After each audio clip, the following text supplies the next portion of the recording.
It's big, it's sloppy, and it's insanely helpful. It's the Patagonia MLC, the Headway MLC, and we're coming at you making some headway right now. Going to tell a video about it. As you can see right there, this is from Patagonia, and it is their Headway MLC bag. Patagonia, one of my favorite companies of all time. They're doing one of the hardest things in the world there is to do something good at scale. But what comes with that is a lot of necessary sort of conundrums. How do we make great gear that is affordable and that we could mass produce? So I always respect Patagonia a ton. I think they're one of the companies that if more companies did what they did, thought like they thought, we'd be in a very different world. And this is their Headway MLC bag. The way I categorize this thing is as a large single bag travel thing, okay? It is carry-onable. You can bring this on. I actually was traveling through Europe with this thing, and I got this carried on those flights, which actually you have to have a smaller bag, but because it's a backpack, it makes it look like, oh, it's just a little backpack. And it's also soft-sided, really sloppy, floppy, so you can shove it into any case like place like a duffel. Now, as such, as a bag that is a large single bag, travel bag, I think we need to categorize this or judge it by 4 criteria. Number 1, can it fit your stuff? Number 2, how does it look? Number 3, is it durable? Is it gonna last? Number 4, what's it actually like to use? So those are the section I'm gonna use for this video. Let's get into number 1. Asking this bag, can you fit my stuff? Is like asking YouTube, do you have any videos to watch? Asking this bag, can you fit my stuff? Is like asking a regular Patagonia buyer, do you actually fly fish? Because the answer is almost always no. Asking this bag, can you fit my stuff? Is like asking a dude with a top knot if he's a samurai. As John Roderick said on the infamous podcast, Roderick on the Line, too many top knots. Not enough samurai. This thing can fit your fucking things. It is the largest of all the single bag travel bags that I have ever worked with or reviewed or used. For instance, here's the Air Travel Pack, which I recently reviewed. Filled up, this thing can hold a lot of stuff. But if I took everything that was in this bag and put it in here, you'd still have room to spare. So if your big thing about travel is I gotta be able to fit all my stuff, this is the biggest single bag travel bag I've found in terms of capacity. Now there is a price for that capacity, and we'll get into that in a little bit. But first, let's just go through some of the pockets on this bag, starting with the main cabin. Huge, big zippers, big teeth, beautiful YKK zippers will reveal to you the largest single thing. It's literally a suitcase. They call it a soft-sided suitcase, and that's well named because it's just straight up an open box. That's all it is. It opens up like a book, like so. You've got a mesh divider that enables you to sort of throw your things in. Now, this is stuff that loosely filled up the Manal and the airbag. They both had some room to spare, but as you can see, I could fit like 8 more of these kinds of travel cubes. These are the Manal travel cubes. I could fit like 8 of those in here easily. This main compartment is just a huge opening. That's it. It's massive.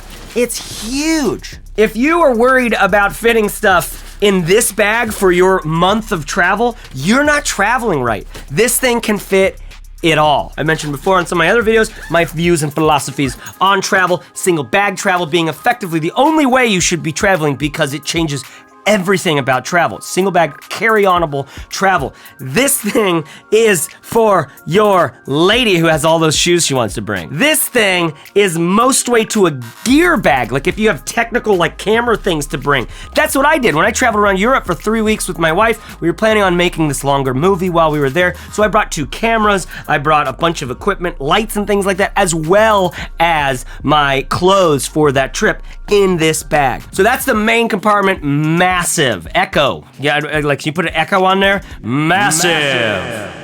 Okay, so then on the other side of the bag, the opening side, you've got this stuff. 2 thin pockets here, thin in that they don't have any dimension. They're just flat. One of them is just nylon. Another has a mesh top on it. Then you have another zippered pouch. This side over here has about an inch of depth to it, and it's just a place for you to put whatever else you have. I'm using Manal's sort of shirt thing that I've used in other videos to show just the size of this thing. You could just lay out shirts. You probably don't even need to fold them. You can just lay them all out. Okay, so it's kind of nice to have this divider to be able to move things around. However, it's so fucking huge. You don't even need dividers. Actually, that's not true. You do. Because it's so big, you could just throw stuff in there like a board bag or something like that. But you're gonna have to find the stuff. Now let's continue going with the pockets here. On the very outside of the bag, there is a simple zippered thing with just one huge, it's like there's no organizers, no anything in here except for, I think there's like a key dongle. There's like a key dongle. So it's like this massive compartment. It's like, I put my house keys on it. You could probably fit like a notebook or something like that in there. Then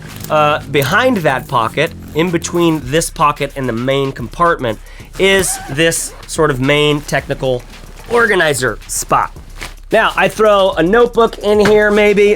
There's 2 large Velcro guys right here. And then on the other side, the flap, some organization in here. Put my glasses, I put my pens. There's also spots behind those for more things, like where you could put your field notes, because that's the kind of guy or gal you are. Got other guys here where I can put my dongles and a little spare change. You got my thing for my dental floss, my chapstick, my wet wipes, my earbuds, and my pills. I just had my pills. And then the whole thing, I could fit my business papers, man. So this is like the organization pocket, which is like, I'll be honest, each of the pockets are too big. Like I don't know what you're gonna do with these sorts of things, but your passport goes in one of them. You got places for the pens and stuff like that. It's really huge. It's very sloppy in some ways, right? But because of that, it enables you to just use it however the hell you'd like. Don't get precious about it. Okay, so that's that sort of middle organizer pocket. And then finally, on the back, there is a padded pocket for a laptop. My 15-inch MacBook Pro fits in here. You can get one of those massive, you can get a fucking compact in here. You can get a huge laptop in here. It's padded on all sides, but the padding is sort of minimal. It's not gonna be like, it's right up against the bottom. It's not all sorts of padding that you might want for your laptop. Now let's keep going here. This little section right here is a place where you can take these guys off, and they just fold right up inside the bag. Let me show you what that looks like. Now, they call this a convertible bag because you can carry it sort of, you know, just with the briefcase style, or there are places to have just a shoulder strap as well, and those straps just go away nice and easily. When I used it, I always had the straps out because I was always schlepping it around with the backpack straps. Probably would be just as comfortable or more comfortable carrying it with the shoulder strap. So that is definitely an option, but not for long periods of time. Finally, the last thing is this little guy right here, which zippers up. This can go right over your roller suitcase in case you need to bring another suitcase with you. I mean, maybe if you're like going to the Arctic or something like that and this is your clothes and you have a suitcase for your gear, then I can understand it, but you're not living like that. Look at you, you're watching a YouTube video. This does have a zipper, so you can just zip it up. I don't know why. So then you can use this for bars or something like that, but they'll spill out everywhere. Oh, one more thing, it has a little hidden little guy right here. This little guy, which is just like, hi, my name's Chase. I live in Portland, Oregon. If you find this, please send it back to me. Okay, those are all the pockets on this bag. Ultimately, there are some pockets. There's a huge main compartment. All of them are a little sloppy. All of them are too large to really let the organization help very much. That said, it might be perfect for your use. I know that when I used it, it was fine. I liked there being soft shell. Anyways, I'll get into what it's like to use in a second. Does it have enough room for your stuff? Yes.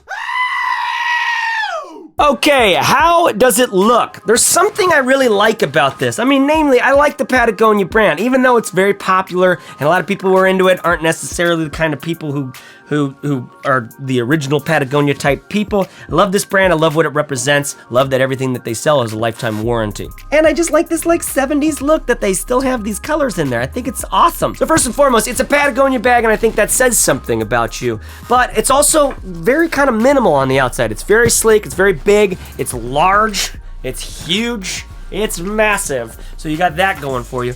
But it's like a soft shell, like it's sort of useful, utilitarian in a way that is not gaudy at all. There's something about that that's really attractive to me that I respect. If I see a man walking down the aisles with something like this, I go like, that guy has pretty good taste. Even though it's big, even though it's bulky, even though it's floppy. I respect him. Now, it's obviously more streamlined when you don't have the backpack straps, okay? So let's open those up, pull those back out. Okay, now look how it falls. Like, see, it's just a sack. It's just a sack. So it's got this real floppiness to it. And it's even worse when it's filled up more because it just gets heavier. So you don't want to pack this thing all the way out, otherwise you're gonna like have a hard time carrying it around. It's bulky, sure. It's floppy, yes, but it's great company because you can count on it. The fabric itself is like not gonna catch on anything. It's a nice, like real sort of dense material, and I like that. It's not shiny like the Air bag has this shiny sort of look to it, which makes it very rigid. I kind of prefer this soft vibe, and it's very durable stuff. Go look up what it's made out of if you need to. It just feels nice and it's very durable. The straps, while you're using it, they're fine. They're sort of minimal. We'll get into the straps in a little bit. So how does it look? I think it's a good looking bag. I think it says something about you being more of a utilitarian sort of person without there needing to be like a bunch of straps or mole or all that kind of stuff on the outside of your bag. I like the look of this bag. It is a little bulky, it is a little floppy, I still like it. All right, number 3, will this thing last? The short answer is yes. Number 1, because they have a lifetime warranty on all their products, Patagonia does, which is, how awesome is that? I don't know if you know this about this company, but any jacket, any sweater, any bag, anything, you have a problem with it, you have a tear, you get a thing, you just take it in. It'll give you the new version of the equivalent product. It's insanity. It's amazing. It makes you a better person just to know that that's happening in the world. But when you're running from an airport to a train in Hamburg, Germany, and you're booking it across a field to get, a mile down the road to the other place you need to be for a thing, and your strap breaks or your this, that, or the other breaks, a lot of good a lifetime warranty on your bag is gonna do you. Okay, so will it last? First of all, material. Solid, strong material, nothing to worry about. Second of all, zippers. Huge YKK zippers. Extremely nothing to worry about on that front. There are no compression straps on here, actually, by the way. That would be kind of nice just to pull in the bulk. This is the one bag that I'd be like, compression straps would be nice because then it could shrink down to the size that you need it to be. Normally compression straps play a good role of like kind of protecting the bag, protecting the zippers and stuff like that as well. I don't have any problems with that on this bag because all the materials are so good. Handles, look at all the stitching, tons of stitching, so many stitches. Don't have any worries about this, and they're nice to use too. You can just throw them around. Straps. This is the one place where I'm like, ugh, I don't know, man, because you can fit so much crap in here, and the straps are a little bit dainty. They're a little bit dainty. All right, the way that they're attached all looks fine-ish. If you compare it to the way that the straps on the Air or the Tortuga are attached, it's no comparison. This is like definitely more minimal. As well as the strap material, like I don't think the strap material is gonna break on you, like the strap itself. Just where it's attached to the bag feels like, ugh.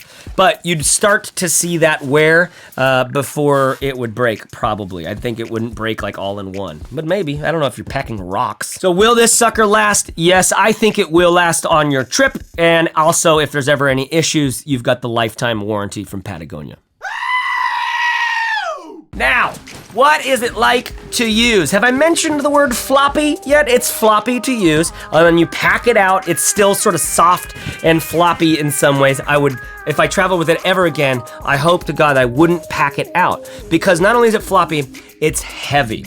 It's a very heavy bag when you're packing it up because it can carry so much stuff. Unless you're bringing like 3 large wool sweaters, this thing's gonna weigh down with what you're bringing. And where you feel that most is in these straps. I traveled around Europe with this sucker and it hurt, man. After a while, you're going from plane to train to automobile to doing a hike. You gotta walk like 2 miles to get to the place you wanna go. You're like, let's not get a taxi, let's walk. You start to feel that thing, man. He starts to feel it. There's no hip things at all. I wouldn't have brought them if I had them. I would have probably cut them off, but they would have been helpful for longer treks. One other thing about this bag is once you get to where you're going, if you need it for like a briefcase, you're gonna look sort of silly.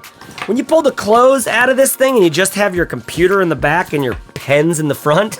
This is absurdly large for that kind of thing. The other travel bags, the Tortuga, I think is a bit too big for that, but it could work. The Air travel pack is also a little too big, but it could totally work, even more than the Tortuga. And then the Manal could work perfectly for that, right? Because it's nice and sleek and slender, even though it can fit a lot of stuff. So if that's something that matters to you a lot, this is not the bag you want to go with, unless you're fine like showing up with basically an unfurled sleeping bag with a laptop inside. So really, that's what it's like to travel with this thing. It's amazing, you can fit all your stuff, but it's floppy, it's heavy, and you're gonna feel that weight and that flop as you sort of walk through the aisles of the plane, as you heft it around Hamburg. Why am I stuck on Hamburg? I don't know. So ultimately, my thoughts on this bag are, it is nicer to travel with something smaller, slimmer. It is much nicer to travel with that. However, when you need to fit more stuff, if you need the room, this thing is the Taj Mahal. Not only does it look great, I like the aesthetic of it. It's the kind of thing that goes like, even if you don't have a mustache, you're like, I bet a mustache would look good on you. And that goes for ladies too. Because it has that sort of like, listen, I go outdoors kind of look. Listen, I don't need a lot for my bag. Listen, I'm not precious about these things kind of look. And as I mentioned in the beginning, it's made from one of my favorite companies in the entire world. So that is the Patagonia Headway MLC carry-on bag suitcase, soft-sided suitcase, huge Taj Mahal thing. Thank you so much for watching. If you like this video, subscribe to my channel because I do things like this and I'd like to do more. And the more views I get, the more likely I'll get to get my hands on more bags. Also, since you're still here, why don't you check out my podcast, because I get to talk a lot longer on my podcast. The podcast is called The Fizzle Show, and it's for people who want to earn a living doing something they actually care about. You can find out more about what I do at fizzle.co and The Fizzle Show in iTunes. Thanks so much for watching. Bye-bye.